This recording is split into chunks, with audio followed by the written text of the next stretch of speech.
Sir నమస్కారం sir. నమస్తే. Sir YCP బలహీనపడుతుంది అని చెప్పేసి ఒక ప్రచారం అయితే జరుగుతూ ఉంది సార్. జగన్మోహన్ రెడ్డి గారు కూడా అదే ఫీల్ అయ్యారేమో అని చెప్పేసి ప్రక్షాళన అనేది ఒకటి చేస్తున్నారు. చాలా మందిని తీసేసి కొత్త వాళ్ళని నియమిస్తున్నారు. అందులో భాగంగానే సజ్జల గారి కుమారుడిని కూడా భార్గవ్ రెడ్డిని తీసేశారు. సోషల్ మీడియా ఇన్ఛార్జిగా కొత్త వారిని నియమించారు. ఇప్పుడు ఈ పార్టీని బలం చేకూర్చడానికి ఆళ్ళ సాయి మోహన్ అనే వ్యక్తిని పార్టీ నిర్మాణక సలహాదారుగా నియమించేస్తారు సార్. మరి ఈయన ప్రాతినిధ్యంలో ఉన్న పార్టీ బలహీనం నుంచి బలపడుతుందని ఆశిస్తున్నారు వైసీపీ వాళ్ళు. మరి పార్టీ గాడిన పడే ఛాన్సెస్ ఏమన్నా కనిపిస్తున్నాయా? అసలు జగన్మోహన్ రెడ్డి గారు చేస్తున్న ఈ ప్రక్షాళన ఆయనకు వర్కౌట్ అవుతుందా? మీరేం చెప్తారు సార్ దీనిపైన?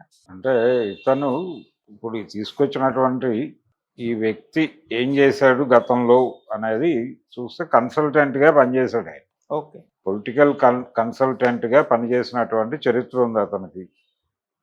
సో పొలిటికల్ కన్సల్టెంట్గా తీసుకొచ్చాడు అతన్ని.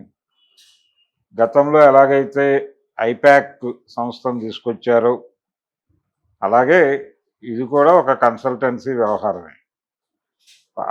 అతన్ని సలహాదారుగా తీసుకొచ్చారు అని కూడా మాట్లాడుతున్నారు. అయితే జగన్మోహన్ రెడ్డి గారికి సలహాదారులు అవసరమా? గతంలో కూడా ప్రభుత్వ సలహాదారులుగా కొంతమందిని తీసుకొచ్చాడు ఆయన. అందులో ప్రముఖ జర్నలిస్టు రామచంద్రమూర్తి గారు కూడా ఉన్నారు, సంపాదకుడు ఆయన. ఆయన సలహాదారుగా వెళ్ళటానికి ముందు సాక్షి పత్రికకి ఎడిటర్గా ఉన్నారు. ఆ తర్వాత ఆయన సలహాదారుగా వెళ్ళి అక్కడి నుంచి నేను ఏమీ చేయలేకపోతున్నాను, ఇక్కడ నన్ను ఎవరు సలహాలు అడగటం లేదు, నేను చెప్పినా ఎవరు వింటారో తెలియదు, ఒక అగమ్య గోచరంగా ఉంది నా పరిస్థితి అని రిజైన్ చేసి వెళ్ళిపోయాడు ఆయన. కాబట్టి ఈ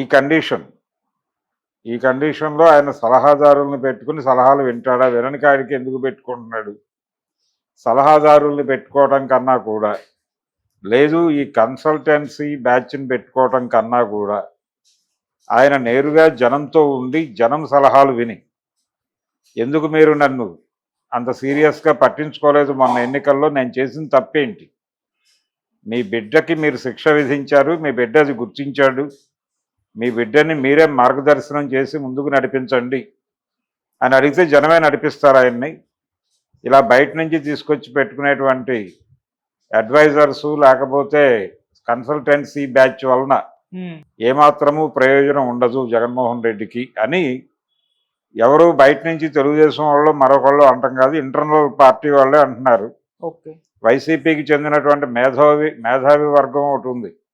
వాళ్ళ సోషల్ మీడియా ప్లాట్ఫామ్స్ మీద మాట్లాడేవాళ్ళు, రాసేవాళ్ళు ఒక బ్యాచ్ ఉంది. వీళ్ళందరూ అడ్వైజర్సే ఆయనకి.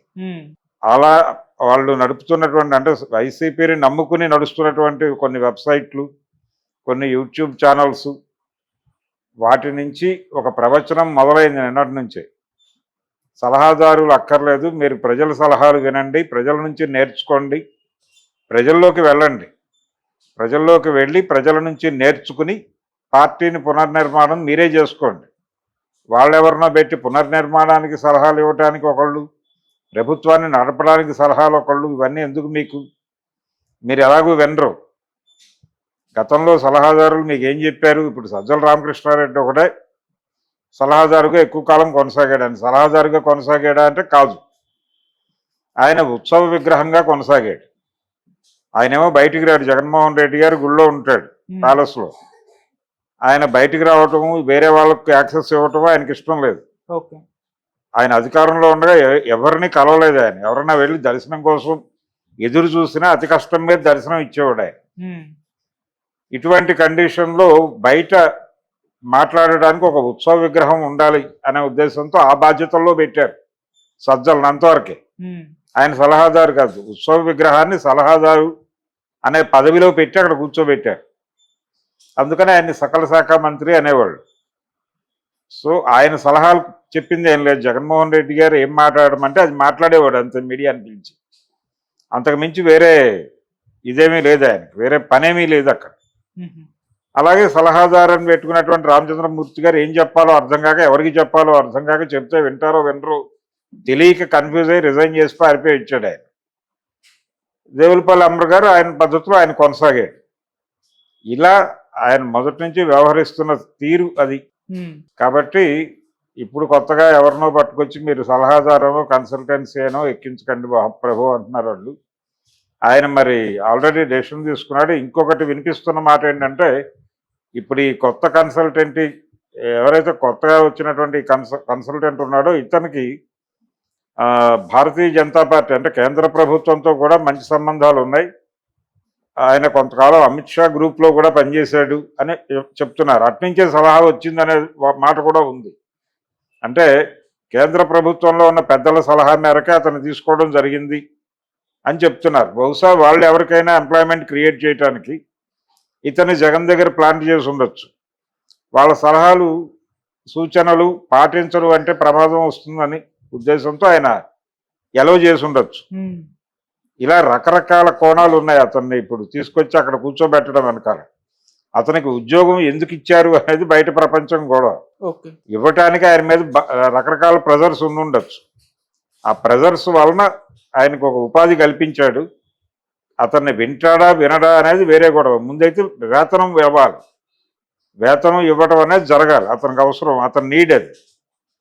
అది కొత్త సలహాదారుకు సంబంధించినటువంటి కథ. జగన్మోహన్ రెడ్డి గారి కోటరీలో కొత్త సలహాదారుగా వచ్చినటువంటి ఆళ్ల మోహన్ తాలూకా కథ ఇది. సార్, ఒక వైసీపీలోనే ఈ విధంగా ఉంటుంది అంటే సలహాదారుల పరిస్థితి, అన్ని పార్టీల్లో కూడా సలహాదారులకు అంత ఇంపార్టెన్స్ ఇస్తూ ఉంటారా ఇవ్వరా సార్? సలహాదారులు ఉంటారు ప్రతి చోట, వాళ్ళు అడ్వైజర్స్ ఇస్తారు. తెలుగుదేశం పార్టీకి కూడా ఉన్నారు, అడ్వైజర్స్ ఇస్తారు. పట్టించుకుంటే పట్టించుకుంటారు, లేదంటే లేదు. సలహాలు ఇవ్వటం వరకు వాళ్ళ బాధ్యత. పట్టించుకోకపోతే చర్యలు తీసుకునే అధికారాలు ఏమి ఉండవు వాళ్ళకి. ఒక 4-5 సలహాలు పట్టించుకోకపోతే తనని పట్టించుకోవట్లేదు అనే విషయం అర్థమై వెళ్ళిపోవటమే, స్వచ్ఛందంగా మరణించటమే. అది కొంతమందిని అకామిడేట్ చేయడానికి, అవసరమైనప్పుడు మీడియా ముందుకెళ్ళి మాట్లాడటానికి వాడతారు.